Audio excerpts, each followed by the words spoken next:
Welcome to April's Garage. Goodwood just happened, and I want to go. Freddie invited us, and you're like the no fun police. Well, Freddie didn't want to go this year either, but yeah, it's just people say that you have to camp there to actually get it, and then like live in a camper and all that stuff. And I'm just not a camper guy, you know. I like a full-size toilet. Well, you're not high maintenance. I'm high maintenance. I just like a full-size toilet. What does that even mean? Like campers have little toilets, you know, and like you have like big number twos where you need a full size to hold if you really want to get into it, yes. I mean, you know, yeah. Tyler needs a poop knife, is what he's trying to say when you're going camping. Anyway, it's crowds and people and things, and that's why like I avoided Monterey Car Week because it's just gotten kind of hard to do because it's gotten so crowded. Old. So. Yeah, we're not going this year. It's the second year in a row. We're not going to Monterey Car Week after going for 10 years in a row because I'm getting old and grouchy, I guess. But yeah, there was an auction there. Right, and they did really well. Like Bonhams didn't sell a lot the previous auction. We kind of dogged them a little bit, but they did pretty well this time around. I'm very, very happy with them personally because there was a Bugatti Veyron there, a 16.4, same as mine, and it smashed the estimates. But we'll get to that in a little bit. Right. So. I compiled the top 5 or 6, but then I wanted to do some honorable mentions just because they kind of hit me personally. And so this is in England at Goodwood, and you know the dollar is really weak right now, so the conversion rates are a little different than normal, but still some pretty strong numbers, except for. Well, this one, I thought I'd start with this one. It was probably the cheapest car to sell there. Well, is this what you call like the Palm Beach special where when we do our Barrett-Jackson auctions, there's like 50 of them that are going through? I call it the Palm Beach Toyota Camry, and they do well at Barrett-Jackson. Right. I'm not sure, because the thing about it is if you have a Bentley Continental GT, bring it to the Palm Beach Barrett-Jackson to sell, because they sell for more than, you know, you could see 30 for sale online for, you know, $20,000, $30,000. And they bring $5,000, $10,000 more at Barrett-Jackson every time. Right. It's a machine there. Sure. But I have mine, a 2006 Continental GT that I do very much like. I need to bring it down and do some servicing Was it the fastest production car when it came out? With 4 seats. Okay. So it was the fastest 4-seat production car in the world, just shy of 200 miles per hour.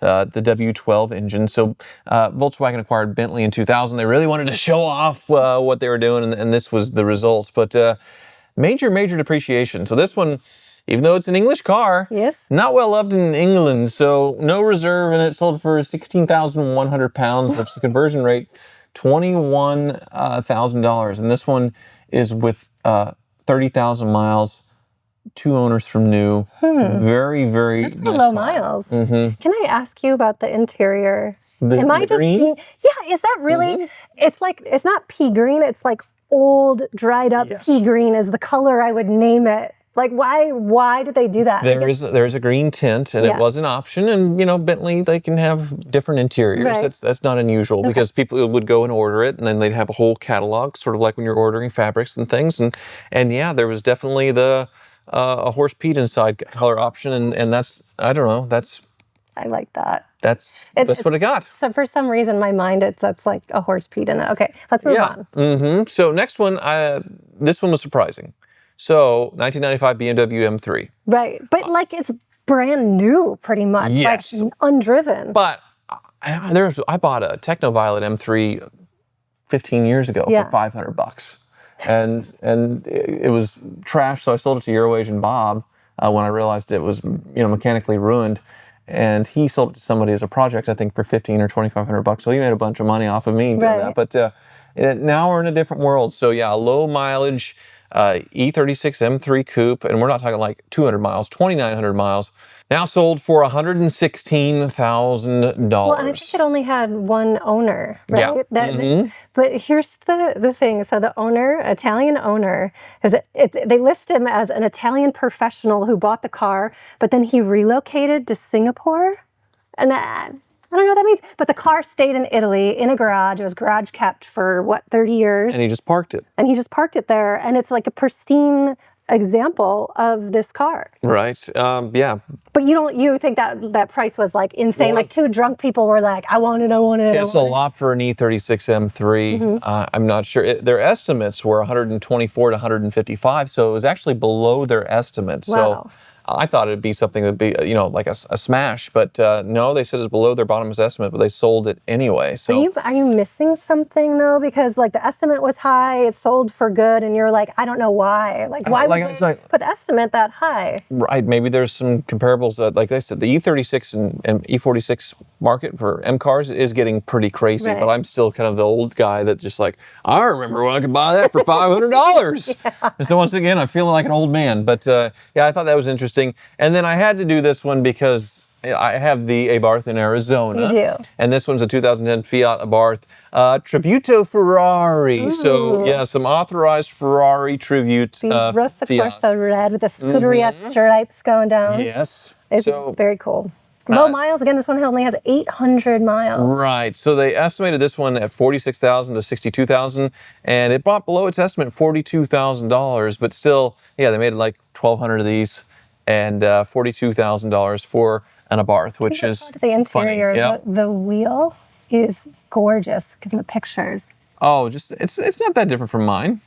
I just think that's pretty, the extra detail. You got the Italian flag at your 12 o'clock. Like, those extra details go a long way with me. I think it's a really cool car. I love it, and it's gorgeous. Not that different from mine, but yeah.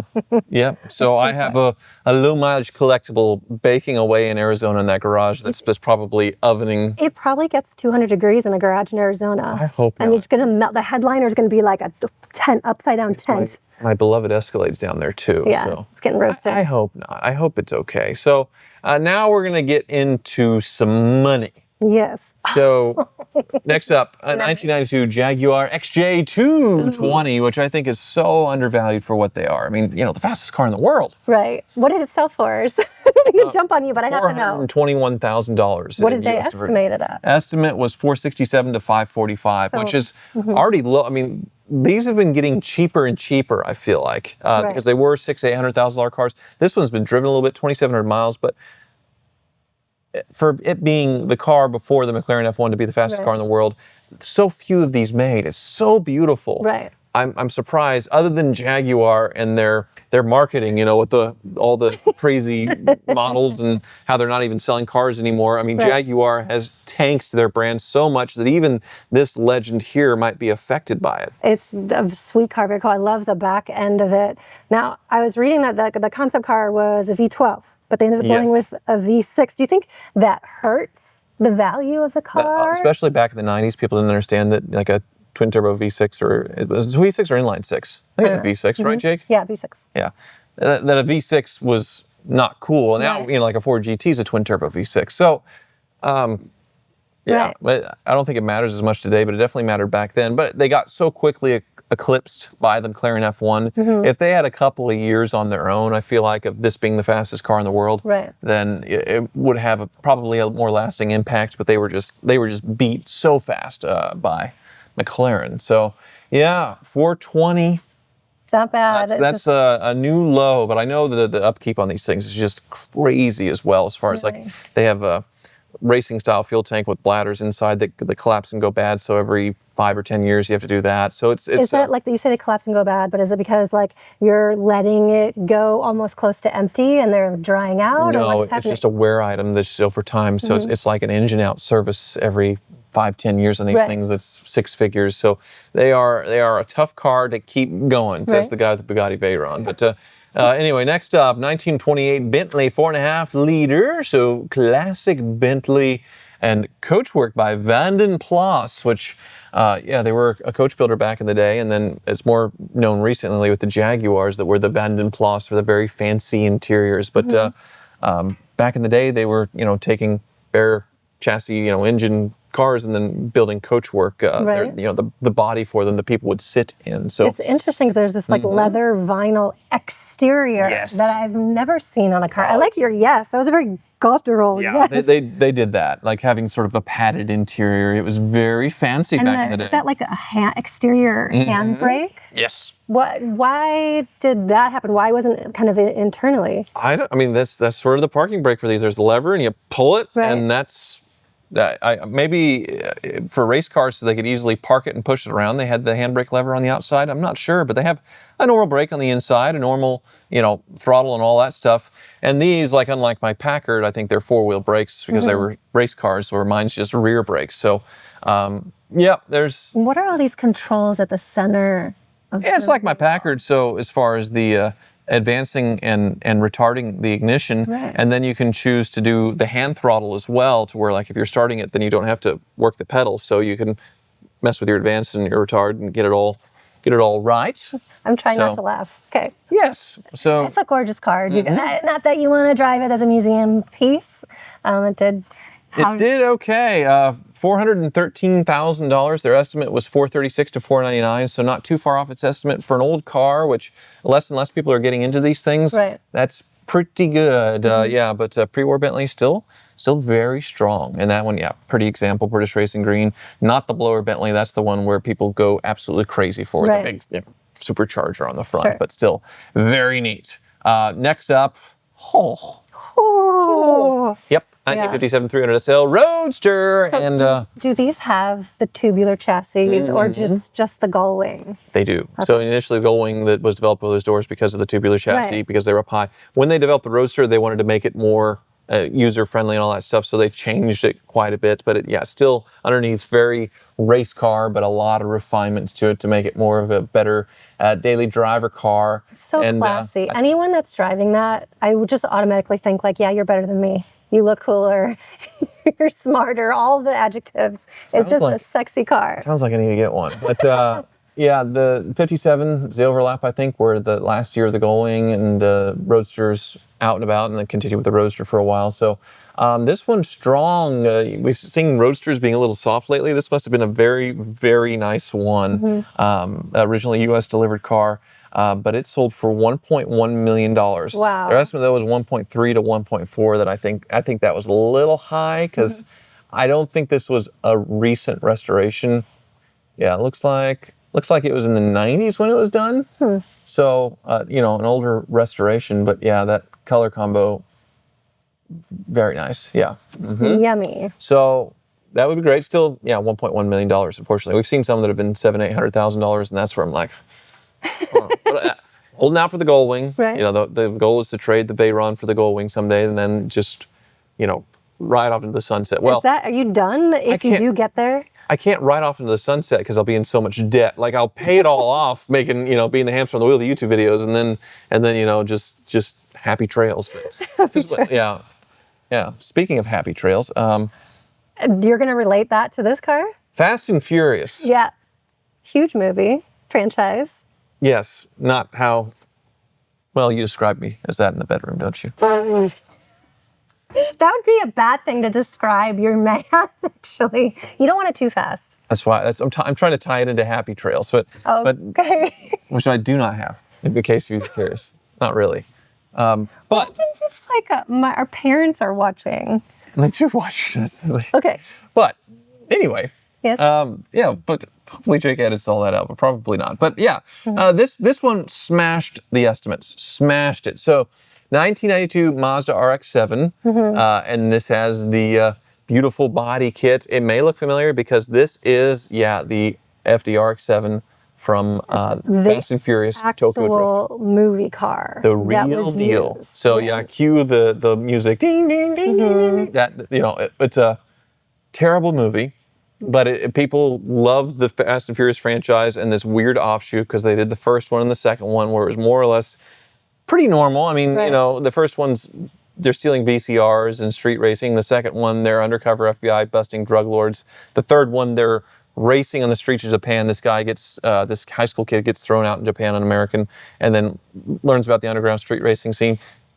Now they're putting, Pontiac Fieros into space and running out of ideas. Nuclear submarines and all this, steel, it's so over the top, it's just stupid crazy now. So, a beloved movie. Right. They estimated $389,000 to $545,000, which you would think, we had the Fast and Furious Supra, the screen used Supra a few years ago, and I think it brought $700,000-$800,000, something like that. Which is a lot. At a Barrett Jackson, two people went totally freaking nuts for this car. Nuts for this car. And it got bid to $1.235 million. I mean, this was the star car of the movie, right? It was in some races and things. It's a goofy looking, veil side body kit and all that stuff. But I think it looks great. I love that wide body kit on it. The color scheme is beautiful. I mean, that's a fun, iconic car. Is it worth that much? I don't know. Who'd have thunk? And there's been some Fast and Furious cars. We saw the Range Rovers from the Hobbs and Shaw film sell for cheap. But the one that I wish that I had bought, because it's the Hoopty version of it, and then they went through a couple of times, was the 50s Chevy or Ford, with the doors that all fell off and all that. Yeah, you never saw the movies, but they're racing. I've seen some of the movie. They're racing in Cuba, and he uses the NOS on this piece of junk, Cuban old 50s car, because in Cuba all the cars got left behind. They had to call them together. And he uses the NOS, and the thing catches on fire, and all the panels come off, but he wins the race. Right. And so what's left of the car, they sold it at Barrett-Jackson for, I don't remember, like $15,000, $20. It'd be the cheapest Fast and Furious car to probably ever sell. Sure. And to go back and make that into a car again would have been really fun for a YouTube series. Sure. But, Freddie did the Fast and Furious Murcielago and all that stuff, so I didn't want to copy him. But this is crazy. Wild. I was reading about this particular movie. They used 250 cars, 25 got cut up, 80 destroyed, and this is one of them that survived. But when you're shooting movies, like a lot of these cars don't survive. Does it make you want to watch it? I bet I've seen this. As a car person, like we need to sit down and get you through this franchise so you know what's going on. That You're that family. That's the whole point of the whole thing, of everything. Like Gal Gadot was in it and got killed in their character, and there's apparently a runway somewhere in the world that is 500 miles long because they're like chasing an airplane on a runway for 30 minutes. And there's all kinds of crazy stuff. It's the goofiest franchise of all time as far as how it's evolved. So anyway, crazy over its estimate. Is wild money. And here is where I am so happy with Bonhams right now, because I do believe we have a new record for a Bugatti Veyron 16.4 Coupe, which is what I have here. This particular one is, well, I'm not saying yours isn't, but I love like the tuxedo treatment, that black and white, like it's gorgeous. The interior has a two-tone as well. Like it's definitely a beautiful car. So the big plus side of this one owner from new and incredibly low miles, so under 1,000 miles. I forget, what was it? Only 770 kilometers. But the big but is it's only been serviced like once or twice its entire life. Last time was in 2012. So the thing runs and moves, but it is not drivable. It's going to need, hi Frank, it's going to need major servicing to be back on the road again. Like all the things. Are we talking like $100,000, $200,000 worth of servicing? Somewhere around there. And so the spec is also, it's cool, it's different, but I love it. It's a little weird. What's weird about it? A lot of people say the white on the sides doesn't look as good.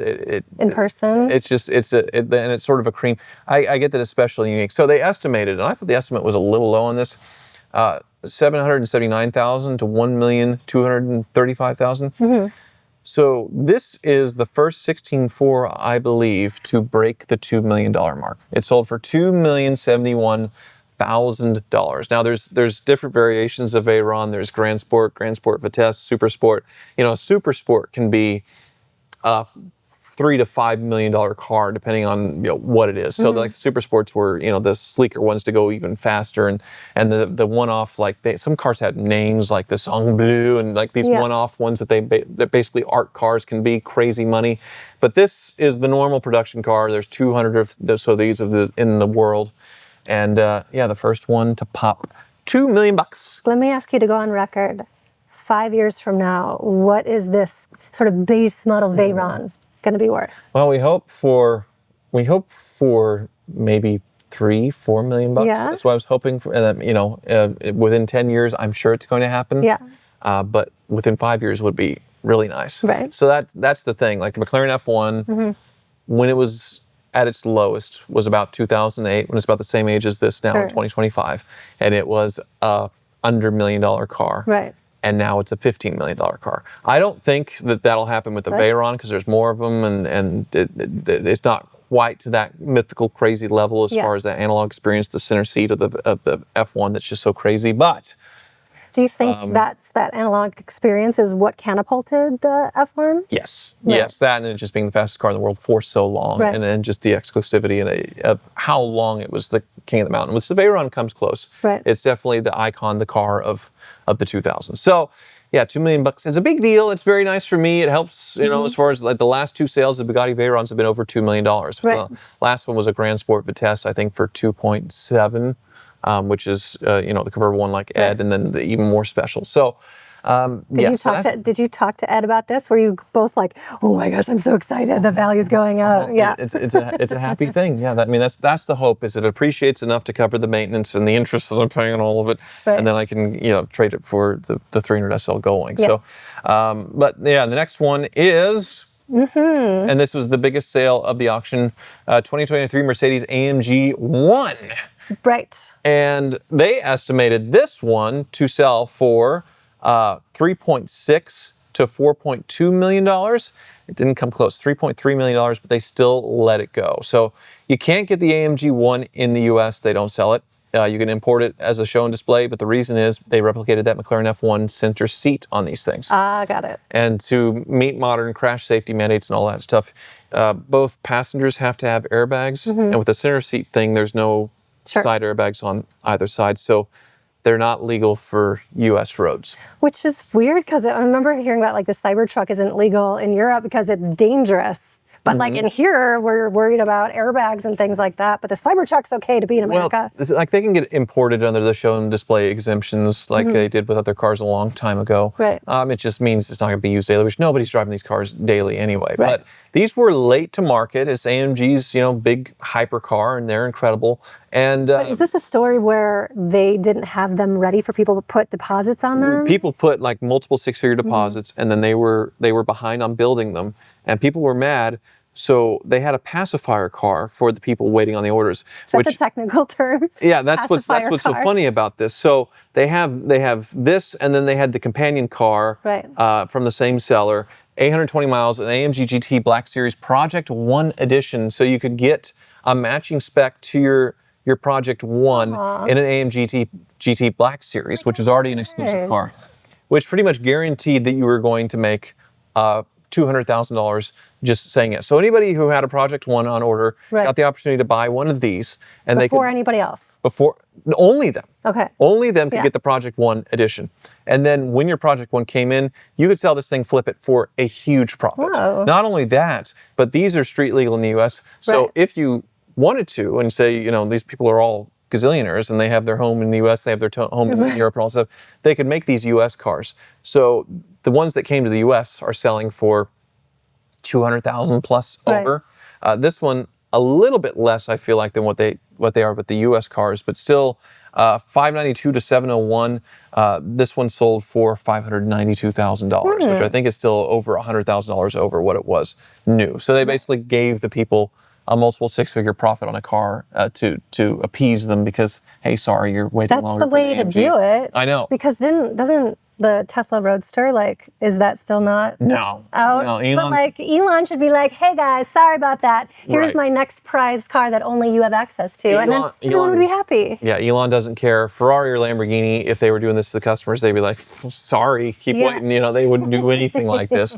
So yeah, it's cool that Mercedes did it. And it was cool that they sold the two cars together. And I wonder if the cars happen to stay together, to have the matching specs and all that stuff. So, cool. And it's supposed to look like the Formula One safety cars of that era. Now, out of all these cars that sold, which one would you say you were shocked the most by the sale price? Well, the Fast and Furious one's crazy. Yeah, the Fast and Furious one.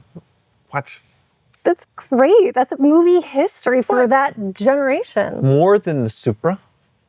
No. That's the thing. The Fast and Furious Supra, very widely publicized and sold for half that.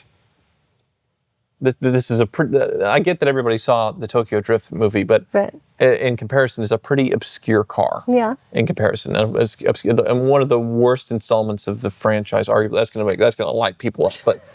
But yeah, it's the opening and all that stuff, and the reason the kid goes out to Japan, it's all pretty weird. So. Right. Well, they were running out of ideas, so got to think of something. But it made for an exciting auction. Right. So yeah, in Switzerland it was a dud. Yeah, and this one better. Mm-hmm. And next year we're going to go, right?